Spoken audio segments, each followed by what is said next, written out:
महाराष्ट्र के इस पावन धरती को मैं प्रणाम करता हूं।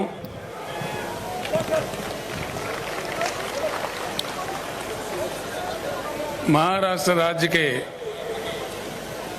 भारत राष्ट्र किसान समिति के अध्यक्ष आदरणीय श्री मानिक कदम जी,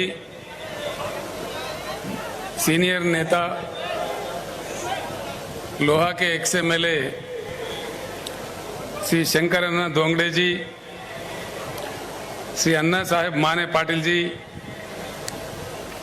श्री अब्दुल कदीर मौलाना जी, श्री हर्षवर्धन जाधव जी, श्री अभय पाटिल चिटगांवकर जी, श्री संतोष माने जी, श्री अप्पा साहेब माने जी, हरिभाव राठौड़ जी, दिलीप अन्ना गोरे जी, श्री प्रवीण जेतवाड़ जी, शिवराज बंगर जी, श्री फिरोज पटेल जी, लगता है फिरोज पटेल का आवाज ज्यादा है।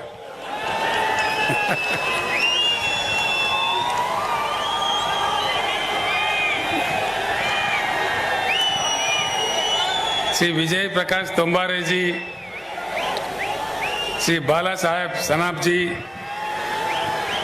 श्री कुलदीप करपे जी और तेलंगाना राज्य से मेरे साथ आए हुए हमारे सीनियर नेता बीआरएस पार्लियामेंट्री पार्टी के लीडर श्री केशव राव जी, हमारे आदरणीय एमपी श्री बीवी पाटिल जी, आदरणीय एमपी श्री संतोष जी, मेरे साथ आए हुए एमएलए एमएलसी, हमारे तेलंगाना राज्य के भूतपूर्व चीफ सेक्रेटरी जिन्होंने तेलंगाना मॉडल बनाने में, तेलंगाना राज्य बनाने में मेरे साथ जो 24 घंटा काम किए थे, ऐसे महान शख्सियत भूतपूर्व चीफ सेक्रेटरी श्री सोमेश कुमार जी और सभा में समन्वित सारे बुजुर्गों को, भाइयों को, बहनों को मैं प्रणाम करता हूं। सबसे पहले अभी हुआ है ईद, समाज में जितने भी हमारे मुसलमान भाई है, बुजुर्ग है, मैं आप तमाम लोगों को तहे दिल से ईद मुबारक पेश करता हूं।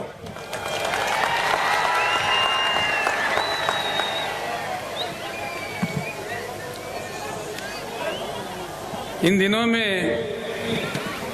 एक प्रश्न बहुत बड़ा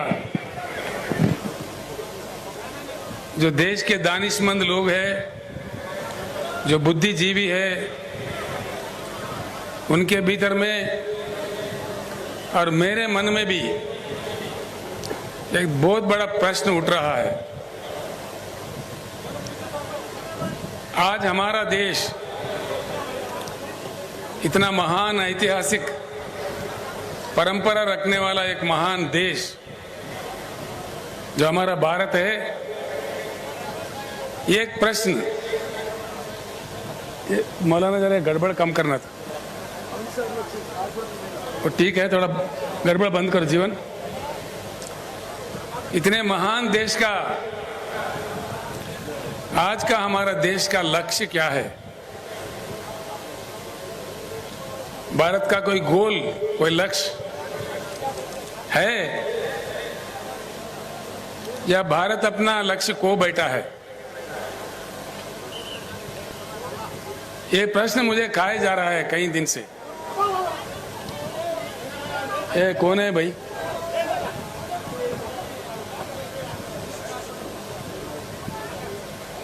वेनी सूड़ा गड़बड़ बन जाए लुल्लेंदु वर्तन बन जाए। तो एक बात को हमें समझना जरूरी है। सबसे पहले मैं आपसे एक प्रार्थना करूंगा, जो मैंने नांदेड़ में भी किया था, लोहा में भी किया था, आज फिर एक बार अपनी बात को दोहराता हूं। जितने भी सभा में लोग आए हुए हैं, मैं आपसे प्रार्थना करता हूं, मेरे जो भी बात है यहीं सुन के यहीं इसको भूल मत जाइए।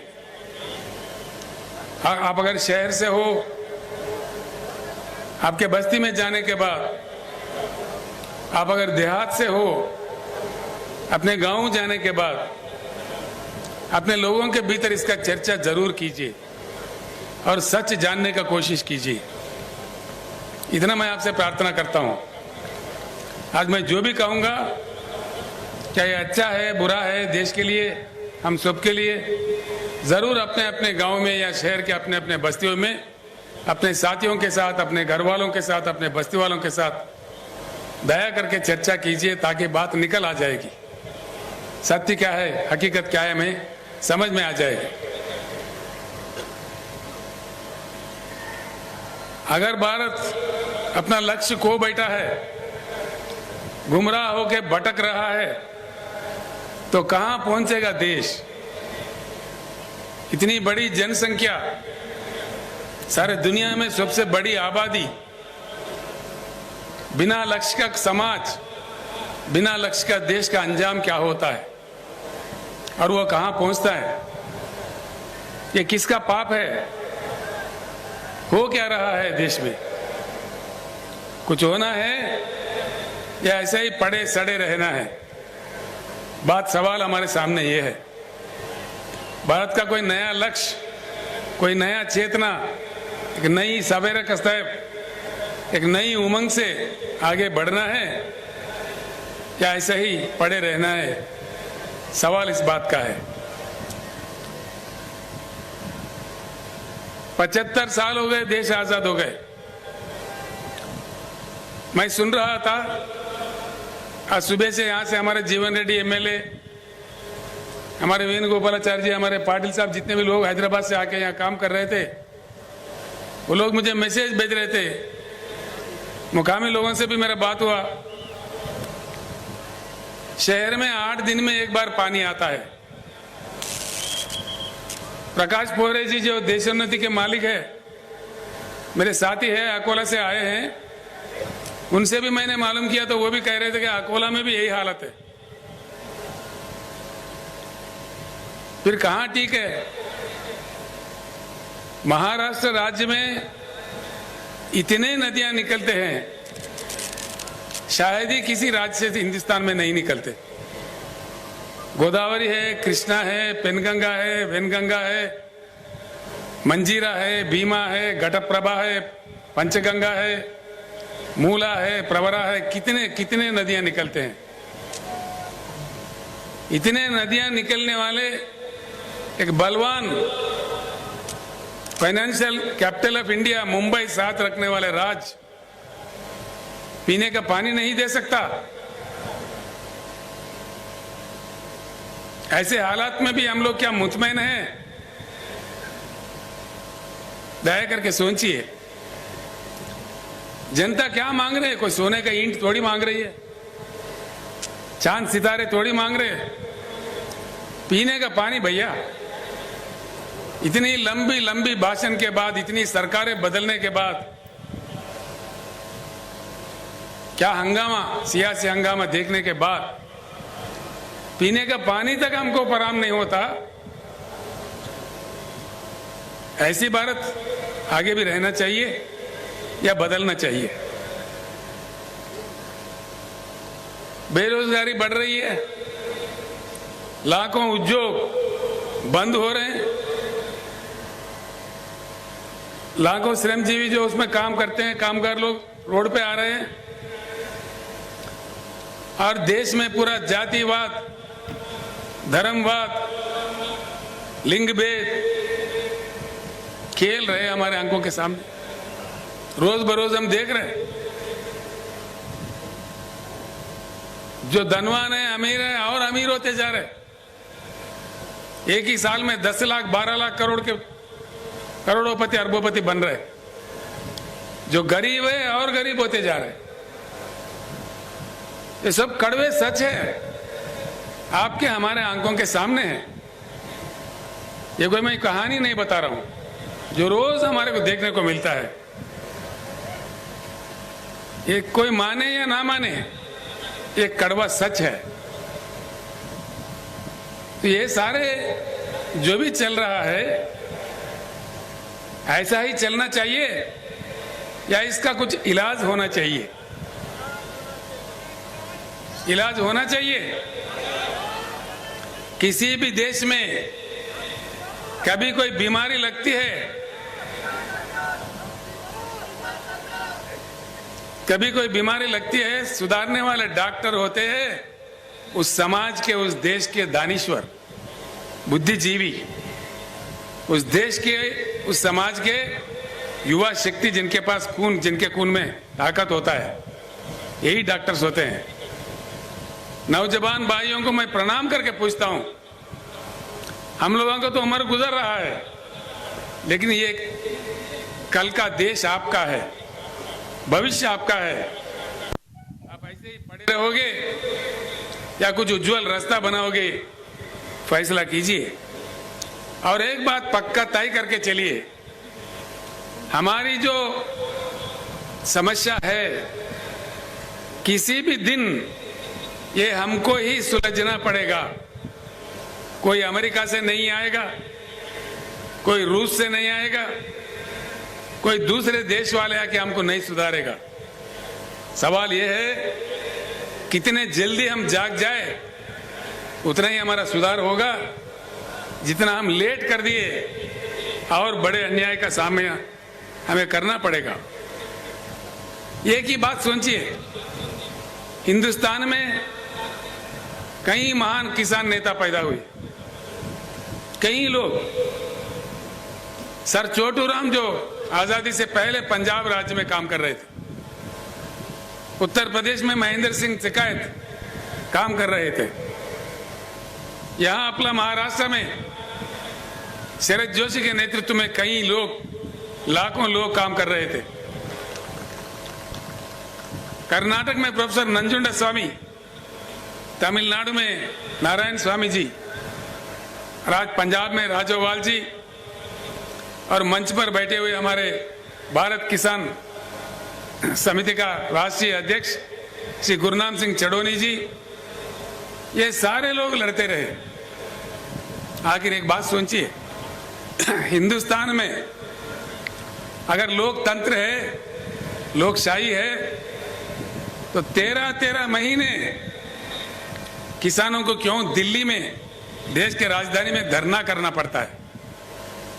कितनी दुर्भाग्यपूर्ण है। ये क्या स्थिति है? ये लोकतंत्र है? 13 महीने के बाद, वो 13 महीने के दौरान में 750 किसानों का मृत्यु हो गया। 750 लोगों को मरने पड़ते हैं इस देश में, जिसमें लोकतंत्र हम कहते हैं। ये क्या तमाशा हो रहा है देश में? उसके बाद प्रधानमंत्री खुद माफी मांगते हैं, कानून वापस लेते हैं।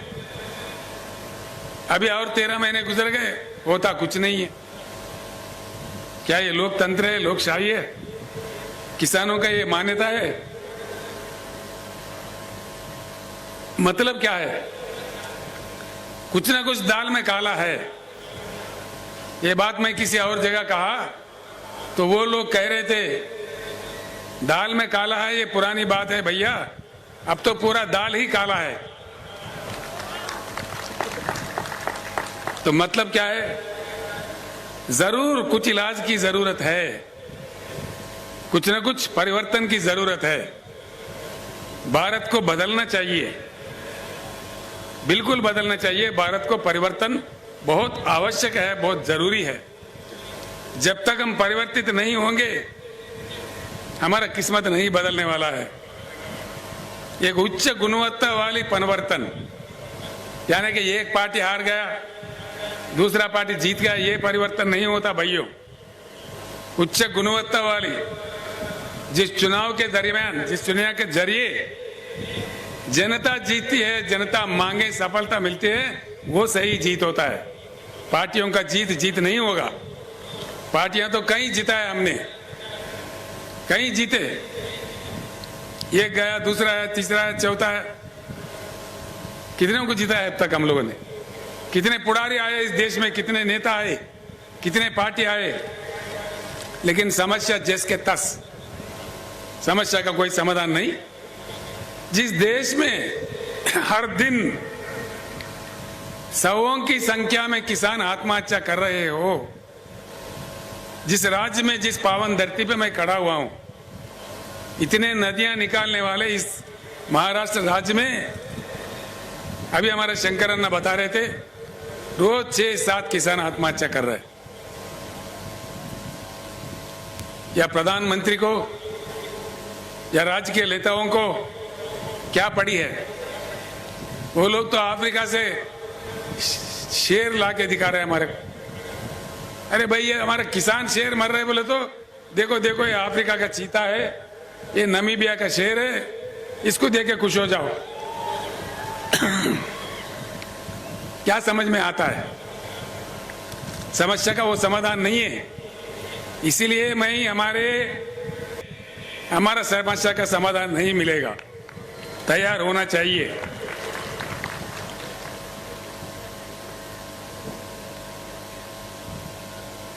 भारत को परिवर्तन होना होगा, बिना परिवर्तन के भारत विकास नहीं होगा भारत में, ये बिल्कुल तय है। क्योंकि लंबा समय गुजर चुका है, कई पार्टियों को मौका दिया जनता ने, लेकिन कुछ बात सही नहीं आया है। हमारे आंखों के सामने हमसे बुरा हालत में रहने वाला चाइना आज दुनिया को कमांड कर रही है। साउथ कोरिया आगे बढ़ गई है, बम का मार खाने के बाद फिर उठ खड़ा है। जापान देश हमारे आंखों के सामने है। जैसा मोहम्मद महातीर के नेतृत्व में मलेशिया में परिवर्तन हुआ और सिंगापुर में जहां कुछ भी नहीं है, वो लोगों का हालत भी हमसे बेहतर है। ये सारे चीज हमारे आंखों के सामने हुई है। 75 साल में जो हो रहा है, इससे उठकर आउट ऑफ बॉक्स जाकर एक नया ढंग से, नया रंग से, एक नया जंग करके हम भारत को बदल सकते हैं। इसी पुराने तरीके से हम लोग नहीं बदल सकते। इस बात को समझने के लिए मैं आपको विनती करता हूं। इसीलिए मैं ये एक बात आपको बताना चाहूंगा, इस परिवर्तन भारत में जो आना है, बिना परिवर्तन के भारत आगे नहीं बढ़ सकता। इसीलिए पैदा हुआ है बीआरएस पार्टी। बीआरएस एक चुनाव के लिए, एक दिन के लिए, कोई एक वर्ग के लिए, एक धर्म के लिए, एक जाति के लिए नहीं पैदा हुआ। ये सारे भारतवासी जितने भी है, उनके हकों को लड़ने के लिए, उनके हकों के लिए बिल्कुल बीआरएस पैदा हुआ है। एक बात मैं यहां कहना चाहूंगा, जब भी नए पार्टी आता है, नया ताकत उभरने लगता है, पुराने ताकतें इकट्ठे होकर के भी हमला करने लगते हैं, साजिशें रचते हैं, अफवाहें फैलाते हैं। गुलाम नहीं होते थे, अब भी ब्रिटिश के गुलाम बने रहते थे।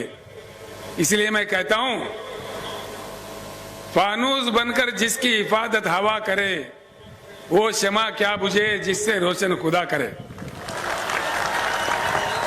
ये डरने से बिरने से कुछ नहीं होगा। बिल्कुल, अगर हमारे जंग में नेकी है, हमारे जंग में ईमान है, तो जरूर हमारी जीत होगी। हम जीत के रहेंगे, क्योंकि भगवान हो या अल्लाह हो, अल्लाह के घर में देर है लेकिन अंधेर कभी नहीं है। इसीलिए हमको आगे बढ़ना चाहिए। इसीलिए आया है बीआरएस पार्टी, और बीआरएस पार्टी परमानेंट ऑफिस हमने खरीदा है नागपुर में।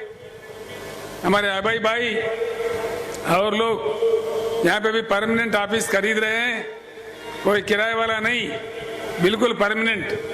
बीआरएस काम करता रहेगा।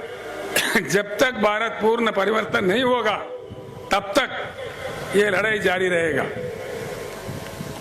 भाइयों, मैं आपका ज्यादा टाइम मतलब नहीं लूंगा। 2 बातें मैं समझा दूंगा आपको, सिर्फ 2-3 बातें, ये समझने की बात है। एक अजीब बात है, पानी नहीं है शहर में। प्रकाश पोरे कह रहे अकोला में नहीं है। कोई वकील साहब आए थे पूना से, पूना में भी सही नहीं है, देहात में तो है ही नहीं है। फिर ये क्या चक्कर हो रहा है? हो क्या रहा है हिंदुस्तान में? किसान हमारे क्यों आत्महत्या कर रहे हैं? दया करके सोचिए इस बात पे। इतना हमको गुमराह कर दिया है, खास तौर पर दो चीज, एक पानी, दूसरा करंट, बिजली। पानी, हिंदुस्तान के जो कृषि योग्य भूमि है 41 करोड़ एकड़, और जो पीने का पानी चाहिए और जो उद्योग के लिए चाहिए, इन सब के लिए जितना पानी चाहिए उससे डबल पानी हिंदुस्तान में अवेलेबल है। फिर भी देश क्यों वंचित है? आप लोग सोचिए। ये नहीं है कि पानी नहीं है, फिर क्या नहीं है? राजनेताओं का इच्छा शक्ति नहीं है, देश के प्रधानमंत्री का इच्छा शक्ति नहीं है, राज्यों के मुख्यमंत्रियों का इच्छा शक्ति नहीं है। बस चल रहा तो चला रहे, भगवान के भरोसे चल रहे। ये कब तक चलेगा?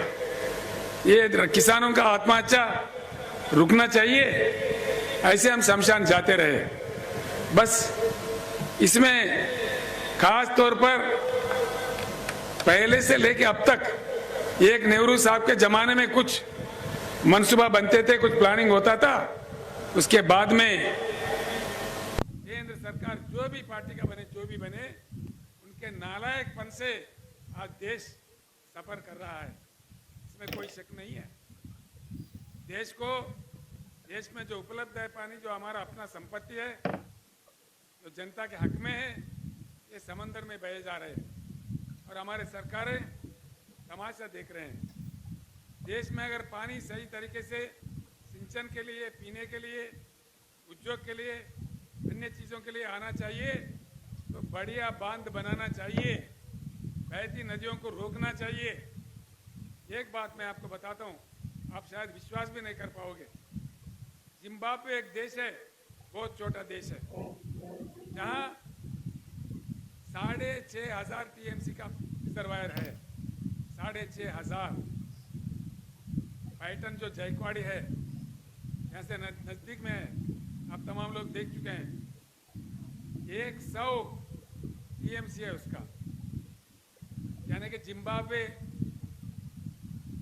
जो रिजर्वायर की मैं जिक्र कर रहा हूँ, वो पैटर्न से 65 बार बड़ा है, 65 बार।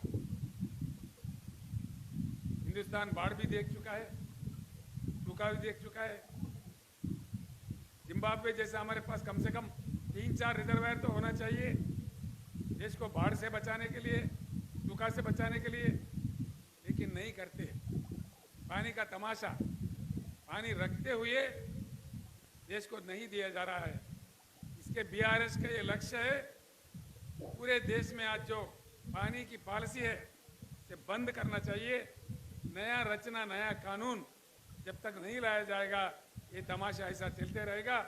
हमारे खेते प्यासे रहेंगे, हम प्यासे रहेंगे, हमारे लोग भी 8 दिन के बजाय 15 दिन भी हो सकता है शहर में, फिर और बुरा हालत भी हो सकता है। इसीलिए अब सोचिए, एक बहुत अहम बात है, पानी को समझने में हमारा देश अभी भी पीछे है। पानी एक ऐसी चीज है जो किसी फैक्ट्री में नहीं बनाया जा सकता। पानी को इंसान नहीं बना सकता। पानी खुदा का, भगवान का देन है, जो अपने आप में आता है, प्रकृति देता है। बहुत ही मूल्य चीज है, तो बहुत सेफ तरीके से इस्तेमाल करने का विद्या कई देशों ने सीख लिया है, लेकिन हमारे देश में नहीं सीखते, ना समझते, ना सुनते। तो इसीलिए पानी का पूरी पॉलिसी बदलना चाहिए और हर चीज के लिए भरपूर पानी। मैं ये एक बात कहता हूं भाइयों, दोस्तों, महाराष्ट्र में बीआरएस सरकार बनाई है। 5 साल के अंदर हर हर घर में नल के साथ पीने का पानी मिलेगा, ये मेरा वादा आपके साथ है। हर शहर में, हर छोटे से छोटे गांव में जो आज तेलंगाना राज्य में मिल रहा है, हमने किया है वहां पे।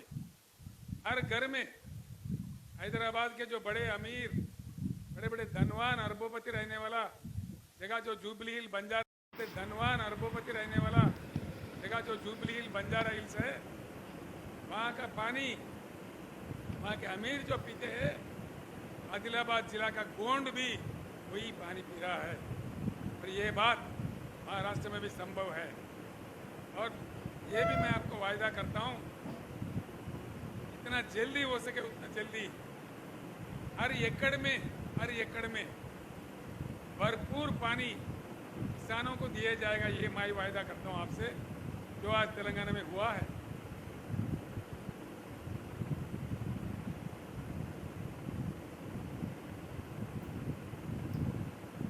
मैं इसीलिए कहता हूँ, हमारे पानी समंदर में ना बहते हुए हमारे खेतों पे आ जाए, हमारे खेतों का प्यास बुझाए और हमारे पीने के लिए भरपूर पानी हमें मिले, हमारे अन्य चीज़ों के लिए मिले।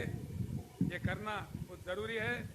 इसके लिए रोना धोना बंद करना है, अब लड़ना सीखना है। सारे शेतकरी इकट्ठा होना है, अन्य भाई भी इकट्ठा होना है। इसका कोई दूसरा नहीं कर सकता, इसका फैसला हमको खुद करना पड़ेगा। कोई दूसरा देश वाला भी इसमें हमारा मदद नहीं करेगा। दूसरी चीज़ है बिजली। क्यों बिजली नहीं देते भाई, ये तो मुझे समझ में ही नहीं आता। 8 साल पहले तेलंगाना बनने से पहले वहाँ का हालत भी महाराष्ट्र से भी बहुत बुरा था, बहुत ही बुरा था। दिन में 3 घंटा आता था करंट, किसी दिन तो आता ही नहीं था। आज तेलंगाना में हर किसी को, किसान समेत हर किसी को 24 घंटा उच्च गुणवत्ता वाला पावर मिलता है। किसान को तो फ्री मिलता है, 24 घंटा मिलता है। क्या तमाशा हुआ? जब तेलंगाना 24 घंटा दे सकता है तो महाराष्ट्र में क्यों नहीं? तेलंगाना बहुत छोटा राज्य है, महाराष्ट्र से कमजोर राज्य है। फिर क्या हो रहा है? ये क्या तमाशा है? करंट बनाने के लिए जो कोयला चाहिए होता है, हमारे देश में 361 बिलियन टन का कोयला है, जो पूरे हिंदुस्तान को 150 साल तक 24 घंटा करंट देने के लिए सफिशिएंट है। 150 साल तक। ये आंकड़े मेरे नहीं है, ये कहानी मेरा नहीं है। इसको कोई गलत साबित करा, मैं 1 ही मिनट में मेरे चीफ मिनिस्टर पोस्ट को इस्तीफा भी दे दूंगा। ये मेरा सवाल है। ये है, इसका उपलब्धि है भाई। पानी है भरपूर, नहीं देते। कोयला है, उससे 24 घंटा करंट दे सकते, क्यों नहीं देते भाई?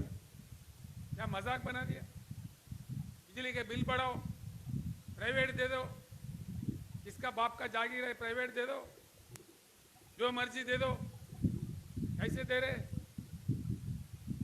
अनेक दशकों से हमारे करंट के कर्मचारी, जनता, हमारे लोग अपनी जमीन दे के, पैसे दे के, खून पसीना बहा के जो करंट घर बनाए, जो पावर जनरेटिंग हाउसेस बनाए, उसको मुफ्त में अपने दोस्तों में बांटना चाह रहे।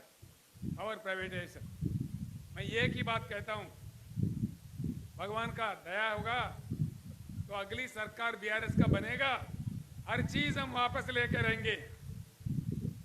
मैं आज इस मंच से कहना चाहूंगा, जो आज प्राइवेटाइजेशन करना चाह रहे, जिनकी नीति प्राइवेटाइजेशन है, तो हमारे नीति प्राइवेटाइजेशन नहीं है, नेशनलाइजेशन है। हम हर चीज को वापस लेके रहेंगे। मैं आपको वायदा करता हूं। तेलंगाना राज्य का जो मॉडल है, क्यों अमल नहीं हो सकता हमारे राज्य में, महाराष्ट्र में? तेलंगाना राज्य में हमने काफी कुछ सुधार किया है। तलाटी तलाटी को हमने बर्खास्त कर दिया। कोई तलाटी व्यवस्था नहीं है। अब मोदी साहब कहते दिल्ली से डिजिटल इंडिया बनाओ। कहां गया भाई डिजिटल इंडिया? कहां गया? किसानों का रिकॉर्ड भूमि, वो जो भूमि है उसका रिकॉर्ड क्यों नहीं डिजिटलाइज कर रहे? हमने किया है तेलंगाना में। रजिस्ट्रेशन के लिए कई दिन सड़ने बढ़ने नहीं पड़ते, 15 मिनट में रजिस्ट्रेशन होता है। उसी समय पट्टा भी हो जाता है, फिर बार बार ना फिरना नहीं पड़ता है। ये काम महाराष्ट्र में क्यों नहीं होता भाई? तलाटी कितने पावरफुल है आपके? चीफ मिनिस्टर से भी पावरफुल है। हमारे तोरट साहब कह रहे थे मेरे से, ये तो ब्रह्मदेव, महाराष्ट्र राज्य में उनको ब्रह्मदेव बोलते, जिसके जमीन चाहो जिसका किस्मत लिख देता है। ये क्या हो रहा है? हम तानाशाही में हैं या लोकशाही में हैं? ये क्या? हम इसीलिए तेलंगाना असेंबली में कानून पास करके तलाटी व्यवस्था को ही बर्खास्त कर दिया है, सारे डिजिटलाइज कर दिया है। इसीलिए किसानों के लिए जो सालाना एकड़ को 10,000 रुपए हम बेचते हैं, हम कोई ऑफिसर के जरिए नहीं बेचते। किसान को उस पैसे लेने के लिए कोई दफ्तर जाना नहीं पड़ता। हैदराबाद में हम डाल देते हैं तो सीधा उनके बैंक अकाउंट में चलता है। बीच में कोई दलाल मट्टी कुछ नहीं है, 1 रुपए का भी रिश्वत नहीं देना पड़ता। और किसानों के लिए जो बीमा का सुविधा हमने किया है, किसान के मृत्यु होने पर 5 लाख देने का, वो भी कोई दफ्तर नहीं जाने पड़ते। उसके 8 दिन के अंदर उनके घर। किसानों का जब दान हम खरीदते हैं, हर एक दाना 7,100 केंद्र खोल के तेलंगाना में हम खरीदते हैं। अभी खरीद रहे, अभी धान की फसल आ रही है, बड़ी तादाद में आ रही है। हम 7,000 केंद्र खोले हैं, अभी कारोबार चालू है। कोई भी आकर देख सकता है तेलंगाना को, यहाँ से कोई इतना दूर भी नहीं है। उसका पैसा भी सीधा किसान के बैंक खाता में जाता है, कोई दलालों का शिकार नहीं है। तेलंगाना में भी हालत इससे बहुत बुरा था। करंट नहीं था, पीने का पानी नहीं था, किसान भी हमारे आत्महत्या कर रहे थे। मैं कई बार रो पड़ा था, मैं भी जोश में आके मैं भी, अरे भैया मत मारो बोल के हाथ जोड़ के उनको प्रणाम किया। मैं 2-3 साल बचे रहो, मैं आपको बचा लूंगा बोल के रोते हुए भी मुझे बोलना पड़ा। ऐसा इतना बुरा हालत था। लेकिन आज कट्टरपन से हमने काम किया। आपके सामने बैठा हुआ है हमारे उमेश कुमार जी, जो भूतपूर्व चीफ सेक्रेटरी है, साबिका चीफ सेक्रेटरी है तेलंगाना राज्य का। मेरे साथ उन्होंने काम किया, अभी रिटायर हुआ है। उनका काफी योगदान रहा वहाँ पे ये चीज़ों को हासिल करने में, ये चीज़ों को किसानों को उपलब्ध करवाने में बहुत उनका योगदान है। हम ही ने किया है। महाराष्ट्र में क्या हुआ भाई? महाराष्ट्र का चीफ सेक्रेटरी नहीं है, सेक्रेटरीज नहीं है, कैबिनेट है, सब कुछ है, आमदार है, खासदार है, फिर यहाँ क्यों नहीं होता? सवाल ये है।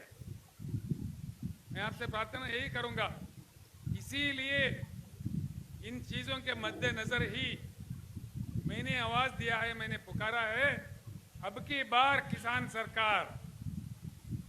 किसान भाइयों को मैं प्रणाम करता हूं। आप खेत जाना, हल चलाना सीखते हो, जानते हो, एक बार असेंबली की तरफ क्यों नहीं जाते? आप खुद आमदार क्यों नहीं बनते? आप खुद खासदार क्यों नहीं बनते? वे नेता, बड़े बड़े मोटे नेता नहीं चाहिए हमको, हम में से खुद नेता बनेंगे। अगर आप साथ दो तो बिल्कुल हम खुद नेता बनेंगे।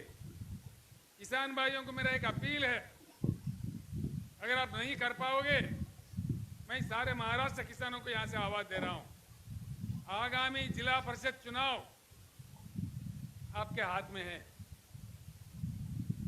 शहर के वोट नहीं रहते उसमें, पंचायत राज इलेक्शन बोले तो देहाती वोट है, सारे वोट हमारे हैं। सारे के सारे जिला परिषद पे गुलाबी झंडा लहरा दो, क्या क्या भाग के नहीं आता मैं देखता हूं। आपके पीछे भाग के आ जाएगा। एक ही सभा नांदेड़ में हुआ तो असेंबली में बजट आ गया 6,900 करोड़ और कह दिया कि भाई किसान को 10,000 देंगे। क्या भीख दे रहे हैं? जो तेलंगाना में जब दे सकता है एकड़ को 10,000, तो महाराष्ट्र में क्यों नहीं? दे दीजिए। मैं यहाँ के मुख्यमंत्री जी से अनुरोध करता हूँ, प्रार्थना करता हूँ। यहाँ के उप मुख्यमंत्री देवेंद्र फडणवीस जी है, वो मुझे कह रहे थे, चंद्रशेखर जी आपका यहाँ क्या काम है, आप तेलंगाना संभालो। मैं बोला मैंने तेलंगाना संभाल लिया, देखते हैं। महाराष्ट्र में आ गया हूँ, मैं भारत में कहीं भी जा सकता हूँ। तेलंगाना का मॉडल मक्की का मक्की दे दो, मैं महाराष्ट्र छोड़ के मध्य प्रदेश चला जाऊंगा, मैंने बताया था, क्योंकि मेरा काम खत्म हो जाएगा। किसानों का जो मेरा मिशन है बीआरएस का, वो मेरा खत्म होगा और मैं सीधे ही मध्य प्रदेश चला जाऊंगा। यहाँ आप राज कर लो, देना है तो बोलो, दे दो। क्या बात है, महाराष्ट्र में धन की कमी नहीं है, मन की कमी है। धन बहुत कुछ है, तेलंगाना से ज्यादा धन है, अगर चाहे तो दे सकते हैं, क्यों नहीं देते। मैं इसीलिए मैं आपको तरकीब बता रहा हूं, मंत्र बता रहा हूं। सीधी उंगली से नहीं आता घी तो टेढ़ा उंगली से निकालना चाहिए और समझदारी से हमको काम लेना चाहिए, क्योंकि जो भी बात है हमको गुमराह करते। डिजिटल इंडिया बोलते, मेक इन इंडिया बोले। यहाँ इस शहर में कितने चाइना बाजार है भैया, 100 के ऊपर है मेरे ख्याल से। गली गली में एक चाइना बाजार है। मेक इन इंडिया में सच्चाई है तो भारत बाजार रहना चाहिए ना, चाइना बाजार क्यों आ रहा है? इधर गया मेरा भारत बाजार। तो जोक करते हैं लोगों से, मजाक करते हैं, अपने मजाक उड़ाते हैं।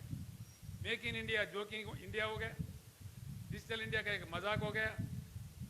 तो देख लीजिए, सोचिए मैं जो कह रहा हूं, पूरा तेलंगाना मॉडल यहां हासिल करना है। जिला परिषद चुनाव में आप एकदम गुलाबी झंडा लहरा दीजिए, सारे भाग भाग के आ जाएंगे, दिल्ली से मुंबई से सब भागने लगेंगे गांव में। हमारे भलाई के लिए कौन काम कर रहा है, कौन तड़पता है, उनको देख के हमको काम करना चाहिए, तभी जाके हमारा एक अब की बार धर्मस्य विजयोस्तु अधर्मस्य विनाशोस्तु प्राणिषु सद्भावनास्तु विश्वस्त कल्याणमस्तु। जय महाराष्ट्र, जय भारत। मैं आपसे विदा होता हूं।